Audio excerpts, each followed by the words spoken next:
स्वाधीनता दिवस भाषण।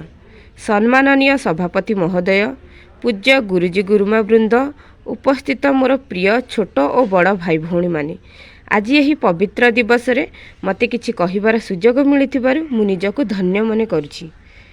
आज हेउछि अगस्ट मास 15 तारिख। आज आम देश पालुछि 78तम स्वाधीनता दिवस।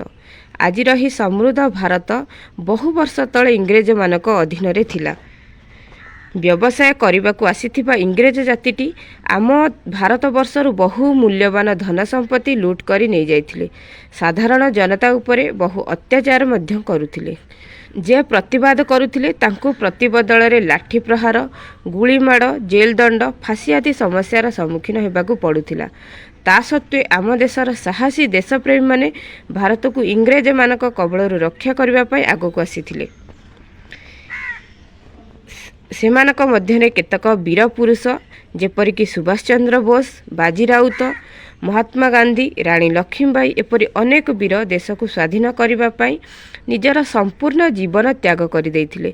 शेषरे एही वीर मानकर दृढ़ मनोबल और गांधीजीकर अहिंसा नीति पाई आम देश 1947 मसीहा अगस्ट 15 तारिख रे स्वाधीन होइथिला। आज आमे जे स्वाधीनता भोग करुछे ताहा सेही वीर मानकर आत्म बलिदानर फल। तेणु एक स्वाधीन नागरिक हिसाब रे आमे एही जातीय पताका तले शपथ नेबा, एही कष्टलब्ध स्वाधीनता को बंचाई रखिबा सह देशर अखंडता और प्रगति पाई सर्वदा चेष्टा करिबा।